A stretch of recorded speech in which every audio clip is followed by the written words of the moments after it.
Happy morning, everyone. This is Sarfraz sir. Today we will discuss chapter number 9 more on Visual Basic 2010 Express. In previous chapter, on chapter number 8, we have already discussed about Visual Basic. That was the introduction and the controls of the Visual Basic.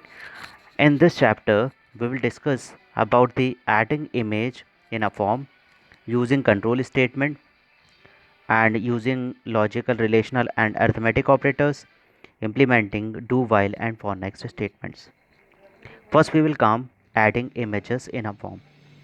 Image control is used to add pictures in the form.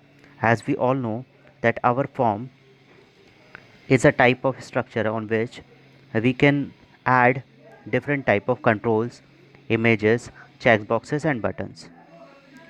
In this, if we want to add any kind of control, just we have to click on the control and we will just drag on the form. So if we want to draw the picture, first we will go to the picture icon, right? That picture icon will be on toolbox right here. First you have to click on here, then you have to drag on the picture. Then on the top right corner of the picture toolbox, you will get a point. From this point, you can increase or decrease the size of the picture position that you want, right? That picture should be saved in your computers or the laptop that you want to implement or that you want to insert in your form, right? So here are the different steps through which you can insert the picture. तो हम हमारे ये कई सारे steps दे रखे हुए हैं कि हम क्या करेंगे, सबसे पहले कहाँ जाते हैं और उसके बाद में हम क्या करते हैं। तो पिक्चर बॉक्स पर जब हम क्लिक करते हैं तो प्रॉपर्टी जो है उसकी खुल जाती है और वहाँ प्रॉपर्टीज़ में जाकर हम चूज़ इमेज पर क्लिक करते हैं। तो यहाँ पर से फिर हम इमेज को चूज़ कर लेते हैं। तो उसको चूज़ करने के लिए यहाँ पर आप देख पा रहे हैं कि यहाँ पर माय प्रोजेक्ट में डिफरेंट इमेजेस हैं, डिज़र्ट है, लाइट हाउस। जो भी पिक्चर हमें इंपोर्ट करना है हम उस पर क्लिक करेंगे और इंपोर्ट पे क्लिक कर देंगे तो वो पिक्चर हमारी यहाँ प्रीव्यू पर शो होने लगेगी, राइट। तो प्रीव्यू पर आने का मतलब उसका ये है कि हम यहाँ पर उसे देख सकते हैं कि किस टाइप से पिक्चर हमारे फॉर्म पर आएगी। There are two methods, there are two ways through which we can insert the picture. The picture we want at the background of the form or we want on the foreground of the form. तो यहाँ जो picture पड़ी हुई है वो foreground में पड़ी है। आप चाहें तो बैकग्राउंड में भी पिक्चर को ऐड कर सकते हैं। जब पिक्चर आपकी बैकग्राउंड में ऐड होगी तो आप उसके ऊपर सारे कंट्रोल्स और सारे चेक बॉक्सेस, लेबल्स, ये सारी चीज़ें आप उसके ऊपर इम्प्लीमेंट कर पाएंगे। फॉर्म में आप बहुत सारी चीज़ों को इंसर्ट कर सकते हैं, राइट। अपने अकॉर्डिंग कंट्रोल्स को यहाँ पर डाल सकते हैं और उनके अकॉर्डिंग उसके बाद में कोडिंग कर सकते हैं, जैसा कि हमने लास्ट टर्न पे डिस्कस किया था, राइट। इसी तरह से हम यहाँ पर फॉर्म्स में कुछ डिफरेंट फंक्शंस हम यूज़ करेंगे और फॉर्म में हम किस तरीके से डिफरेंट कोडिंग के थ्रू जो हैं वो वैल्यूज़ को डाल सकते हैं, ये हम यहाँ पर देखेंगे। तो ये तो एक तरीका हुआ है जिससे हम पिक्चर इंसर्ट कर सकते हैं। अभी हमने लास्ट टर्न पे जब पढ़ा था तो हमने लेबल के बारे में पढ़ा था और हम नए चेक बॉक्सेस के बारे में और बटन्स के बारे में पढ़ा था। In the same manner we will come to the program.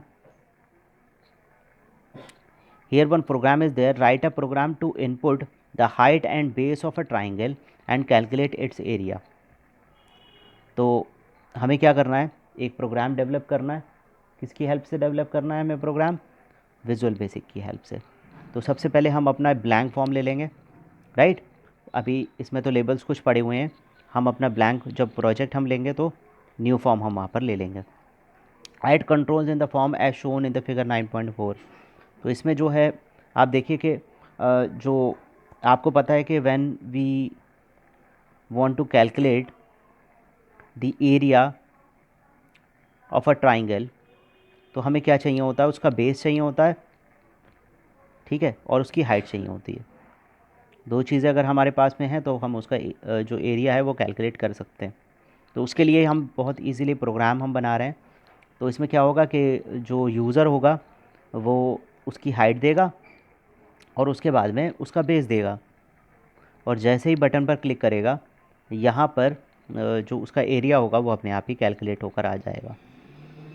ठीक, अब हमने फॉर्म पे डालने के बाद में हमने पहले लेबल 1, लेवल 2, लेवल 3 इस तरह से लेबल्स को और लेबल 4 को डाल दिया, यानी 4 लेबल्स हमने यहाँ पर डाल दिए। तो प्रैक्टिकली हम उसको करके देख सकते हैं।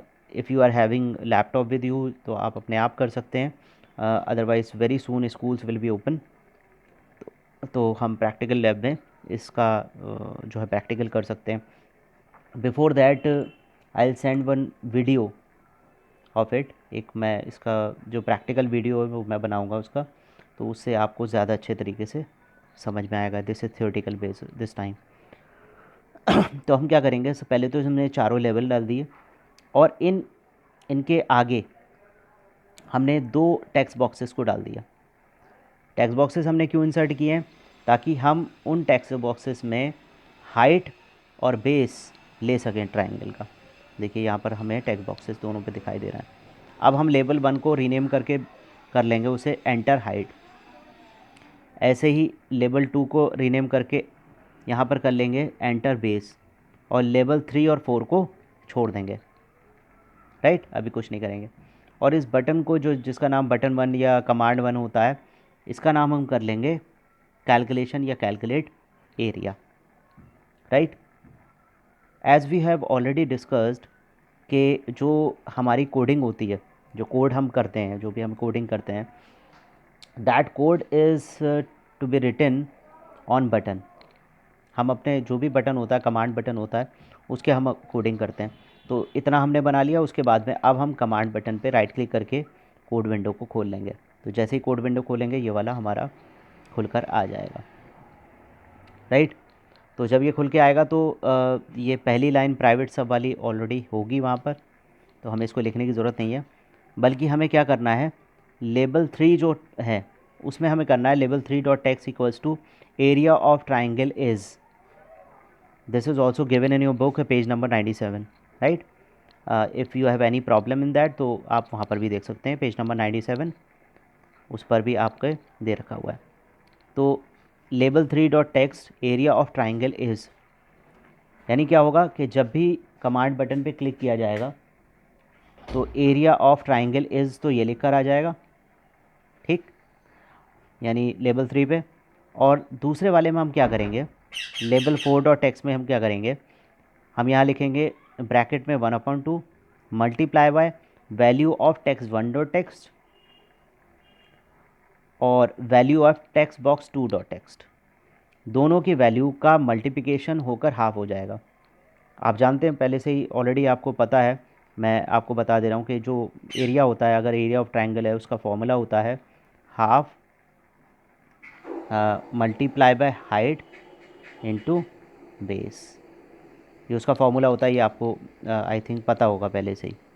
ठीक, तो यही चीज़ हमने अपने यहाँ पर लिखी है, हमने हाफ लिख दिया, और वैल्यू ऑफ ये जो हमें चाहिए था, जो वैल्यू चाहिए थी हमें उसकी, वो हमने ले लिया। यानी हमें उसकी हाइट चाहिए और उसके बाद में उसका बेस चाहिए। राइट, तो इस तरह से ये एक प्रोग्राम डेवलप हो जाएगा। जब आप इसको F5 से रन करेंगे तो यूज़र से ये मांगेगा कि what is the height of triangle, तो आप हाइट डाल देंगे, और what is the base of the triangle, base जैसे ही डाल के कैलकुलेट पे क्लिक करेंगे और आपका वो एरिया कैलकुलेट होकर आ जाएगा। Hope you have understood this thing, and thank you very much everyone.